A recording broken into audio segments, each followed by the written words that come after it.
Vamos então agora olhar para os temas que fazem a atualidade, hoje com a presença de Emanuel dos Santos, a economista. Emanuel, muito obrigada por estar aqui. Eu que agradeço e muito boa tarde.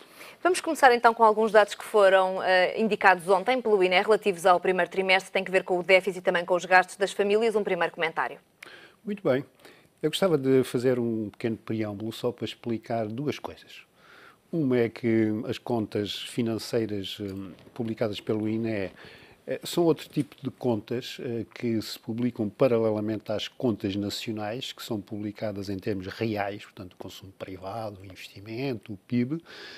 Estas contas financeiras são contas que demonstram a evolução e também a composição do produto interno bruto, mas estritamente em termos financeiros. E o que é que isso significa? São reais ou não são reais? Significa que são nominais, são valores nominais em euros, não é? Outra observação é de natureza metodológica e eu reparei que a Tânia fez uma referência a um número da poupança das famílias e convém esclarecer uma coisa. O INE publica os números em dois formatos. Um que é o valor do trimestre isolado, o primeiro trimestre de 2015. E no primeiro trimestre de 2015, por exemplo, o déficit das administrações públicas é de 5,8% do PIB. E as famílias gastaram mais do que receberam de rendimento no primeiro trimestre. Mas outra coisa, e faz mais sentido para a análise, uma vez que, de alguma maneira, alisa os dados, é considerar o ano terminado no primeiro trimestre, ou seja, nós somamos os 4 trimestres, os últimos 4 trimestres, e comparamos depois com os últimos 4 trimestres, e assim sucessivamente. É aquilo que se chama, em termos estatísticos, a média móvel de 4 termos. Mas isso é muito isso técnico faz mais sentido. Isso é muito técnico para os portugueses. Não é, Tânia. Faça-me antes a análise de que, efetivamente, os portugueses que agora têm um pouco mais de rendimento disponível, seja porque foi devolvida alguma austeridade, pelo menos já temos o exemplo dos funcionários públicos que já receberam, desde janeiro, 20% daquilo que tinham sido os cortes nos salários, ou os pensionistas que já não estão a pagar também aquela taxa extraordinária. Gostava de lhe perguntar, porquê é que não poupam e gastam? Não, é que eu fiz esta referência ao método porque não é normal, Tânia, não é normal que as famílias tenham uma poupança negativa. Isto é absolutamente anormal na história económica de Portugal. E, portanto, só fenómenos muito localizados, e por isso é que um trimestre apenas pode ter fatores extraordinários que levam a este resultado. Mas o que é normal, e agora eu aproveito o exemplo das famílias, por exemplo, as famílias tiveram uma poupança negativa de um pouco mais de 400 milhões no primeiro trimestre, janeiro, fevereiro, março. Mas se considerarmos o valor de 12 meses, ou seja, de março do ano passado para março deste ano, já a poupança das famílias é muito superior, é 2,3% do PIB, o que dá um valor muito elevado, Mas fazendo a da ordem comparação, dos milhares de milhões de euros. Fazendo a comparação deste deste trimestre com o mesmo trimestre do ano passado, o que aconteceu é que a poupança baixou. Não deveria ter acontecido o contrário, já que os portugueses têm mais rendimento, a poupança não deveria ter aumentado? Tânia, é pior que isso. A poupança não baixou. A poupança desapareceu. É negativa no primeiro trimestre. É isso que eu estou a chamar a atenção. Mas consegue encontrar a explicação? Que não é uma situação normal. Pois talvez consiga. Há dois elementos indispensáveis para fazer a análise. Uma é o lado do rendimento. Sabemos que, se por um lado, episodicamente, os salários da administração pública aumentaram, por outro lado, em termos absolutos, se nós compararmos, por exemplo, as remunerações das famílias, do total das famílias, não apenas dos funcionários públicos, do primeiro trimestre de 2015, com 4 anos antes, eu estou sempre a chamar a brasa à minha sardinha, agora estamos na época dos Santos Populares, fala-se muito em sardinhas, mas a verdade é que é uma comparação de há 4 anos atrás. As famílias ganharam menos em remunerações, cerca de 760 milhões de euros. Portanto, as famílias receberam menos. Aqui é um fenómeno interessante, é que recebendo menos, por exemplo, que há 4 anos, e acelerando um pouco o consumo, embora os níveis de consumo provavelmente não estão a superar os de 2011, isso leva a este resultado, quer dizer, menos rendimento, mais consumo, poupança negativa. Portanto, há aqui um interligar de fatores que convém terem atenção. Não é apenas o resultado de um aumento do rendimento disponível, porque um aumento do rendimento disponível, se for elevado, contribui, eventualmente, para a poupança e não o seu contrário. E agora uma outra leitura. É assim. Ajude-me nesta outra leitura. Se os portugueses que veem pelo menos devolvido parte do rendimento que tinha sido retirado com a austeridade, se estão a gastar mais, isso significa que têm mais confiança no futuro, têm mais confiança no andamento da economia e no mercado de trabalho? Sim, os indicadores da confiança mostram de facto que a confiança está a subir, quer nas empresas, quer nas famílias. Por outro lado, há outro fenómeno interessante, é que com a recessão muito prolongada e muito profunda, o primeiro segmento dos bens de consumo que é mais afetado é o segmento dos bens duradouros, onde estão os eletrodomésticos, os automóveis.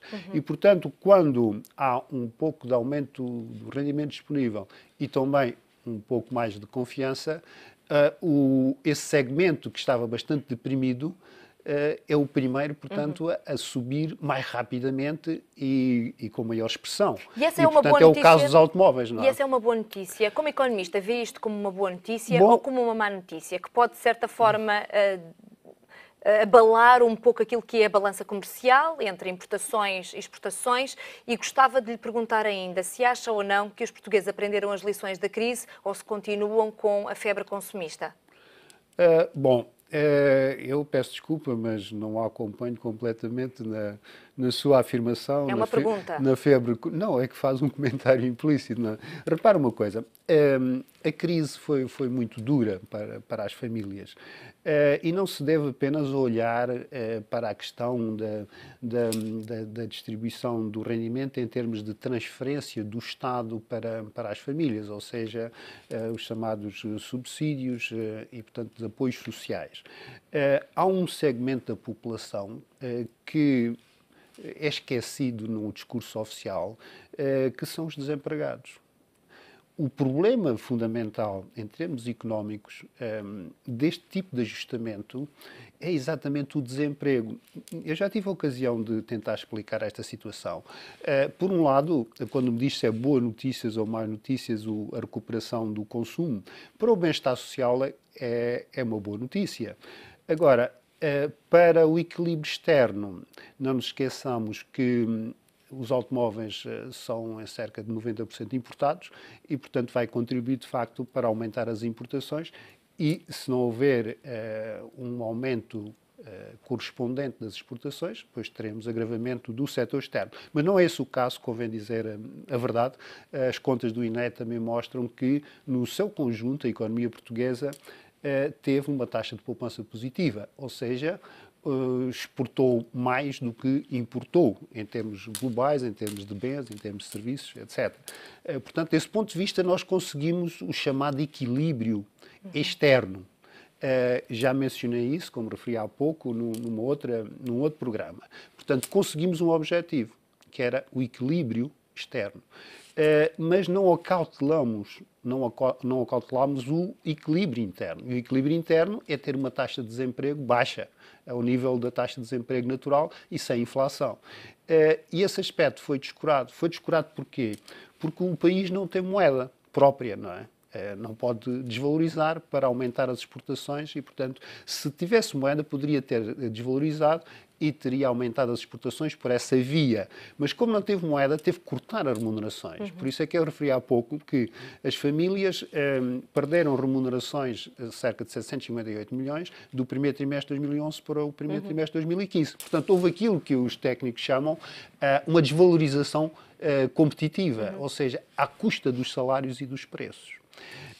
Isso, naturalmente, reflete-se na situação que temos internamente, ou seja, mais desemprego, menos rendimento, embora conjunturalmente haja um aumento em relação ao trimestre anterior, em relação ao trimestre do ano anterior, todavia estamos longe dos níveis, portanto, que já tivemos anteriormente. Só para lhe dar um exemplo, e isto é uma medida agregada, que vem nas contas que foram agora publicadas pelo INE, o PIB no primeiro trimestre de 2015 é cerca de 5.223 milhões inferior ao PIB registado no primeiro trimestre de 2011, mais uma vez, em médias móveis de 4 trimestres, ou seja, em termos anuais. É um indicador importante. Isto significa que o país, de facto, empobreceu, deixou de produzir.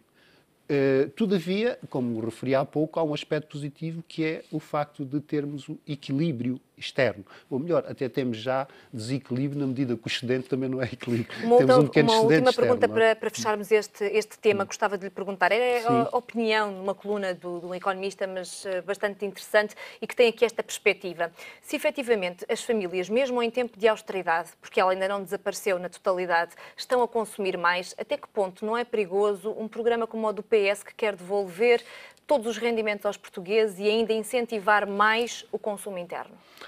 Pois, o que acho perigoso não é o programa do PS, porque quem está a governar e quem está a causar esse aumento do consumo é a política atual, ou seja, a política seguida por este governo, que foi uma política de extrema dureza. Quer acelerar esse consumo interno. Repare, Tânia, os portugueses têm que saber a verdade.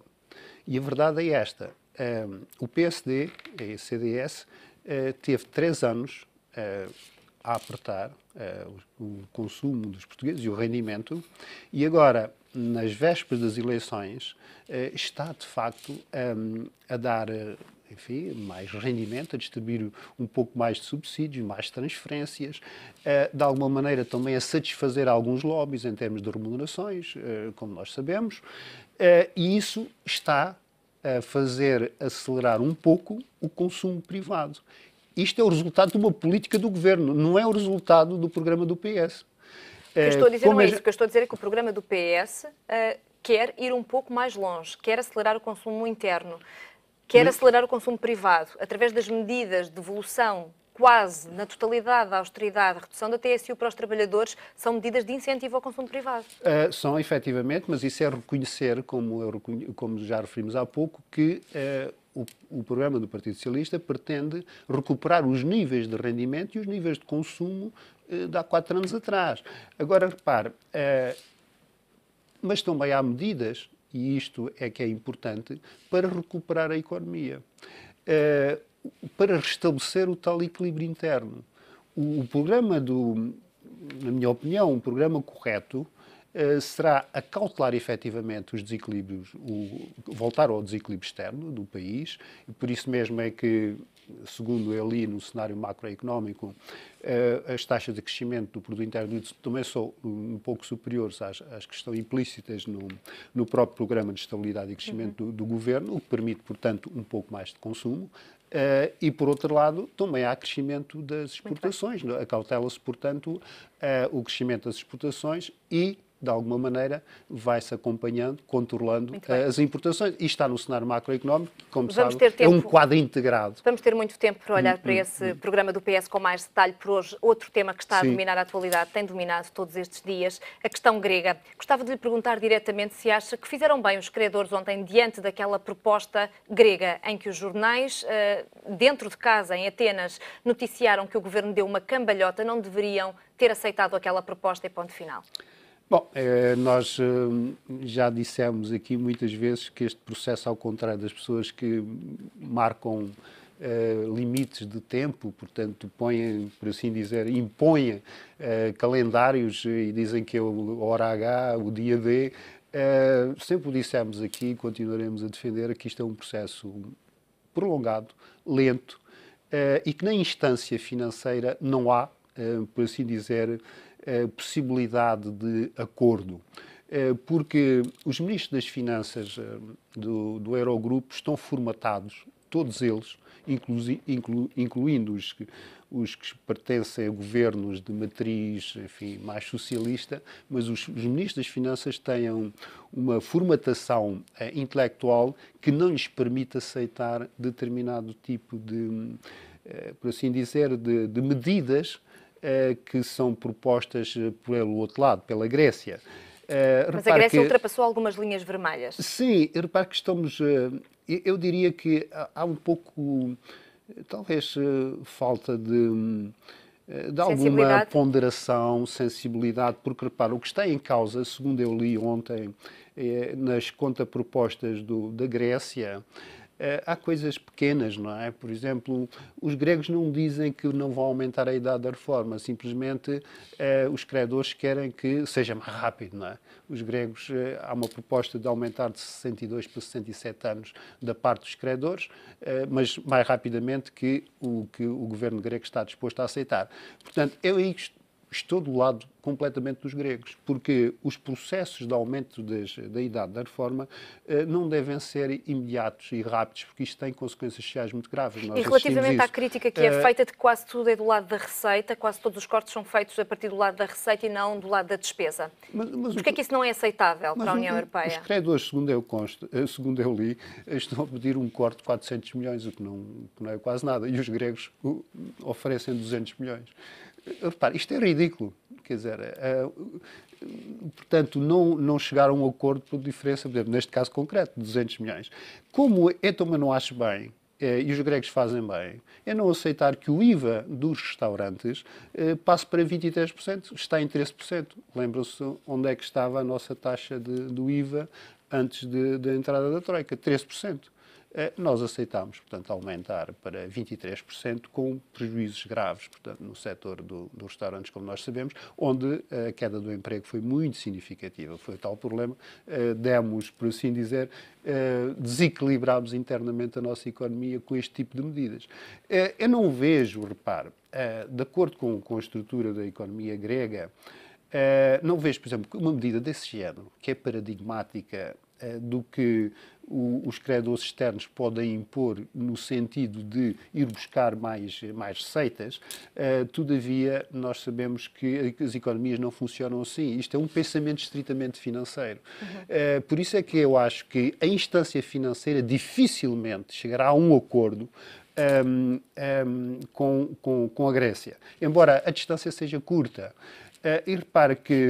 Imagino que há acordo, uma base de princípio, pelo menos como creio já havia alguns meios de comunicação a noticiar, sobre esta proposta última apresentada pela Grécia com uma ou outra alterações. Acha que estas medidas que estão ali, nomeadamente o aumento do IRC para as empresas, o aumento do IVA em determinados setores, retirados os 30% que tinham de benefícios para as ilhas, o aumento dos impostos para as famílias também, a economia grega vai conseguir recuperar do ponto onde está? Mais uma vez, o aumento, por exemplo, dos impostos para as empresas, a diferença é ridícula. Quer dizer, os gregos também propõem um aumento de 26% da taxa do IRC das empresas para 29% em 2016. Os credores querem já para 28%. Se li bem o que está no acordo, de facto, as diferenças são muito pequenas. Eu penso que há aqui também uma má vontade, se quisermos, não é? Dos ministros das Finanças do Eurogrupo contra a Grécia, em termos políticos e culturais, se quiser. Os ministros das Finanças têm, de facto, uma cultura, uma formatação de pensamento muito mais rígida em termos de aceitar ou não determinado tipo de medidas. E estão a pensar mal, na sua opinião? Estão a pensar mal? Estão a exigir mal? Estão a exigir novamente a mesma receita que falhou na Grécia, como já aqui me disse várias vezes? Estão a pensar como financeiros. Só que a vida de uma nação não se mede apenas pela sua situação financeira. E o que eu disse no último programa, e repito, o que os ministros das Finanças, e de facto deviam ser também os da economia, da zona euro, deviam estar a preparar, dedicar o seu esforço, as suas maratonas, como estão a fazer agora, reuniões às 5 da manhã, o que eles deviam estar a a consumir os seus neurónios, não devia ser a discutir os 200 milhões a mais ou a menos ou aumento de impostos. Deviam estar a pensar como é que esta economia da Grécia pode recuperar. Vamos estabelecer um plano económico, um tipo de plano Marshall para os ajudar. Isto é que se chama solidariedade. Aliás, como a Tânia refere, a Grécia foi o primeiro país da área do euro a aceitar, portanto, a pedir um resgate, e já teve 2. E os resultados, há um exemplo que se pode dizer que a política de austeridade não conduz a resultados financeiros planeados, ou seja, resultados que se pretendia, porque o que se pretendia era um equilíbrio, era uma redução da dívida pública, uma redução do déficit das administrações públicas, e o que nós vemos é que os gregos vêem-se gregos para conseguir esses objetivos. Aliás, a dívida é insustentável. Mas também sabemos, Emanuel, que os portugueses também sofreram bastante para ultrapassar este período. Também os irlandeses tiveram de passar por austeridade. Há que fazer sacrifícios e o sofrimento é impossível de contornar, ou não? Isso, desculpe, isso é uma cultura judaica ou cristã, desculpe lá, eu sou cristão também, mas isso de nós querermos que os outros sofram como nós sofremos não é um valor, na minha opinião, não é um sentimento positivo. Nós não devemos desejar o sofrimento aos outros. A pergunta não ia nesse sentido, Emanuel. Se bem me fiz explicar, tem que ver com o facto de um processo de ajustamento, como a Grécia tem que fazer, porque provavelmente viveu também acima às suas possibilidades. Tânia, o que lhe pergunto é se consegue fazer sem sofrimento. Quem vive acima das possibilidades não foram os desempregados gregos, nem são os desempregados portugueses. De facto, há alguém que vive acima das possibilidades. Esse argumento, de facto, não deve ser utilizado neste contexto. Porque, repare, quem vive acima das possibilidades provavelmente são os armadores gregos que não pagam impostos, não é? Porque deviam pagar, e se calhar se pagassem já não viviam acima das possibilidades da Grécia. A Grécia, reconheçamos, tem problemas, sempre teve, do ponto de vista estrutural, do ponto de vista de coleta de impostos. Os portugueses têm uma organização mais forte, têm mais eficácia na coleta de impostos, já dissemos isso aqui, e, portanto, há que ajudar os gregos a informatizar, por exemplo, a administração fiscal deles. Isso era muito melhor para os gregos, era uma ajuda melhor do que estar a pedir-lhes que aumentem as taxas de imposto sem possibilidade de as cobrar. E, portanto, há aqui que... Eu não direi que não tem que se fazer reformas. É evidente que se os gregos têm uma idade da reforma de 62 e se a esperança de vida aumentou e se os portugueses já têm 65 ou 66 anos com uma idade da reforma, pois deverão caminhar para aí. Isto é uma questão de bom senso e os gregos e o governo grego provavelmente estará disposto a isso. Agora, a usar o argumento de que os portugueses fizeram sacrifícios e eu diria... O único resultado foi, de facto, o equilíbrio da balança de pagamentos, não foi a melhoria do bem-estar dos portugueses. Eu não sei se vale a pena, quer dizer, não sei se os economistas não deveriam refletir sobre esta situação. Aliás, os economistas americanos, que são o mainstream do pensamento económico no mundo, não defendem este tipo de soluções. Se nós lermos os maiores economistas que receberam prémios Nobel da economia e que trabalham nos Estados Unidos, eles não advogam este tipo de políticas. A gente pode perguntar porquê. É porque, efetivamente, este tipo de políticas conduz a um determinado tipo de resultado, mas com sacrifícios para as populações. Ora, eu julgo que o maior objetivo do economista, da sua profissão, é contribuir para o crescimento económico, para o desenvolvimento económico e social, para reduzir a taxa de desemprego do seu país e, naturalmente, a economia mundial e não agravá-la. Emanuel, a Grécia vai continuar a ser, com certeza, um assunto. Temos ainda um outro tema para analisar. Aqui, gostava de lhe perguntar se viu ontem a conferência de imprensa de David Neeleman e também de Humberto Pedrosa, acompanhou. O que é que achou? Ficou com boa impressão ou não? Repara, a impressão e a ideia que me ocorre é que aparecem os noivos no dia do casamento. E nós sabemos como é que muitos casamentos acabam, não é? No dia do casamento está tudo bem, é tudo bonito. Agora vamos ver o que se segue. Porque, repare, nós temos empresas... Mas deixe-me voltar ao casamento, já agora, já que fez essa metáfora, devo depreender então que acha que foi uma boa jogada de marketing e que se ficou bem impressionado à partida, os portugueses também terão ficado ou não? Absolutamente, que foi estudado ao pormenor essa cerimónia, por parte, se calhar, por ambas as partes. E ficou com a ideia que, efetivamente, é o Humberto Pedrosa o homem do dinheiro, é o homem que manda na TAP? Eu diria que não, quer dizer, não será. Ele será apenas uma cara que foi utilizada porque era necessário para cumprir o regulamento da União Europeia. Todavia, o que eu gostava de referir é que, como aconteceu com empresas emblemáticas da economia portuguesa, depois de privatizadas, desapareceram do mapa, por assim dizer. Estou a lembrar da Simpor, estou-me a lembrar da PT. A EDP não desapareceu, mas, como nós sabemos, os consumidores portugueses não estarão muito satisfeitos com as tarifas que pagam e pagam mais do que provavelmente deveriam, não é? E totalmente nas mãos de capitais estrangeiros, os governos não têm muita possibilidade de corrigir esse tipo de situações. Portanto, eu diria que... Mas depois deste plano de estratégia que foi apresentado, não direi que foi apresentado ao pormenor, provavelmente não se sabe tudo, gostaria de ter ficado a saber mais, ou acha que foi um plano ainda assim transparente daquilo que foi apresentado? Repara, é difícil porque nós não conhecemos, eu não conheço pelo menos o contrato que foi celebrado entre o governo português e a TAP. Portanto, saiu na comunicação social muitos elementos que me deixam algumas dúvidas sobre o que é que o preocupa? A beleza, nomeadamente a venda de aviões para realizar, ou seja, a venda de aviões ou pelo menos em sistema de leaseback, ou seja, é aquilo que a União Europeia não deixa fazer aos Estados, que é vender os aeroportos para compor as contas públicas. Uma empresa privada, como não está sujeita ao tratado orçamental, pode vender aviões e depois alugá-los, encaixando, portanto, umas centenas de milhões de euros para compor o seu cash flow, a sua caixa, não é?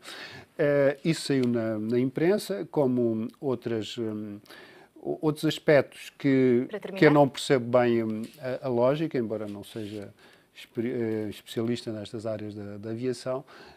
Não sei se aumentar a rota para os Estados, aumentar o número de voos para os Estados Unidos, cortando voos na Europa.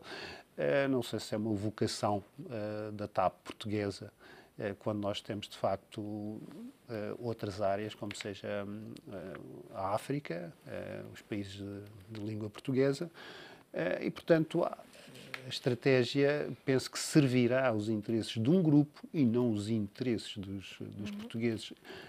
Eu penso que só por coincidência é que poderão servir os interesses de Portugal. Vamos ver como vai evoluir também este casamento. Emanuel dos Santos, muito obrigada e encontramos-nos na próxima semana.